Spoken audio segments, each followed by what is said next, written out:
We've all been told the same story, right? That a high IQ is basically the golden ticket.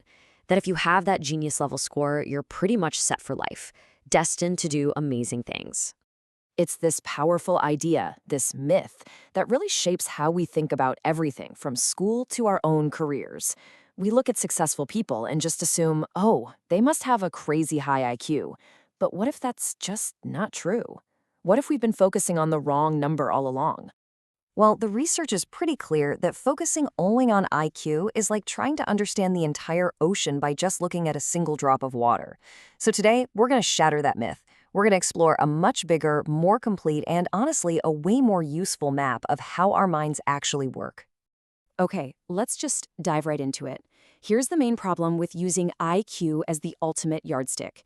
It's incredibly narrow. It only measures one specific type of thinking. But success out there in the real world, it's messy, it's complicated, and it's way more than a multiple choice test. And this brings up a really fascinating idea from psychologist Robert Sternberg called diminishing returns. He basically says, look, having an IQ up to about 120 is definitely helpful. But once you get past that point, the advantage starts to fade. Someone with an IQ of 150 doesn't really have a huge real-world edge over someone with an IQ of 130. And you gotta ask, why is that? Well, it's because other things, other types of smarts, suddenly become way more important. And this is where it gets really interesting. This is where Sternberg's Triarchic theory of intelligence comes into play. He argued that to really understand intelligence, you have to look at it from 3 different angles. It has 3 distinct faces. And knowing how to use all 3, that's the real secret sauce. So here they are, the big 3. First, you've got analytical intelligence. That's your classic book smarts, the stuff IQ tests are great at measuring. Then you have creative intelligence, which is all about being idea smart, coming up with new and novel solutions. And finally, there's practical intelligence, good old-fashioned street smarts, the ability to just get things done. Now here's the key takeaway. The most successful people on the planet aren't usually the ones who max out their score in just one of these areas. No, they're what Sternberg called successfully intelligent. These are the people who are self-aware, they know their strengths, they know their weaknesses across all 3, and they figured out how to blend them together to tackle any problem. All right, let's start with the one we're all most familiar with, analytical intelligence. Our entire school system is pretty much a giant training ground for this. It's all about logical reasoning, following the rules, memorizing facts, and acing the test. It's about being an expert at playing the game. And to really see the limits of being just analytically smart, you have to hear about this study. Boston College followed 81 high school valedictorians, the absolute cream of the crop, the most analytically brilliant students, for 14 years just to see where they'd end up. And you know what? The results looked pretty darn good. 90% of them went on to have solid, successful careers. Many of them ended up in high-level jobs. By all normal standards, they were doing great. But there's always a but. 0. Not a single one of them became a true visionary, a game changer who completely revolutionized their field. And that just says it all, doesn't it? They were masters at following the rules of a system that already existed, but they weren't the ones creating a new system. And this really gets to the heart of the difference. School trains our analytical brain to find that one single correct answer to a problem someone else gives us. But real progress, the kind that changes the world, comes from creative intelligence, the ability to ask a completely new question that nobody else even thought to ask. Which brings us right to the second face of intelligence, creative intelligence. This is the one that our schools often, kind of push to the side. Sometimes they even discourage it. And yet it's the engine that drives every single bit of human progress. People who are strong in creative intelligence are the ones connecting dots that seem totally unrelated. They love to tinker, they love to experiment, and they are not afraid to fail. To be honest, they were probably the kids in your class who got called disruptive or maybe a little weird because they just didn't think like everyone else.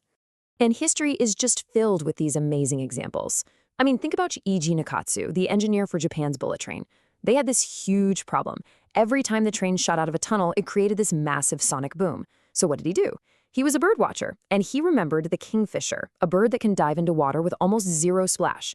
He modeled the nose of the train on the kingfisher's beak, and problem solved. That's creative intelligence, connecting bird biology to high-speed engineering. But here's the thing. Even the most brilliant analytical mind and the most creative ideas in the universe are totally useless if you can't actually make them happen. And that requires our third and maybe most underrated form of intelligence, practical intelligence. In other words, street smarts.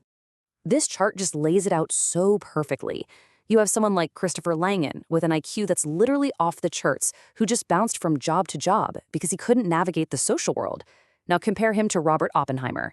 Sure, he was a genius, but the reason he successfully led the Manhattan Project was his incredible practical skill. He knew how to manage people, politics, and massive egos. Or look at Richard Branson. He built a global empire by combining his wild creative ideas with an amazing talent for making things happen. And the data on this is just staggering. Research from places like Harvard and Stanford found that a whopping 85% of your career success comes from your practical skills, your ability to communicate, to negotiate, to read a room. Only about 15% comes from your raw technical know-how. It's all about how well you can navigate the human element. Now for the best part. Unlike a fixed IQ score, you can actually train and improve all three of these intelligences. Our brains can change. So let's get into a quick and dirty training guide for each one. Okay, want to sharpen your analytical mind? It's like going to the gym for your brain. Play strategy games, do puzzles, get into structured debates where you have to pick apart arguments, and try something called first principles thinking. It's a method where you break a huge, complex problem all the way down to its absolute fundamental truths and then build your solution up from there. All right, next up, creativity. For this one, you just have to give yourself permission to get weird. Keep a journal for all your wild ideas and don't judge them. And practice cross-pollination. If you're a software developer, read about ancient history. If you're an artist, learn about physics.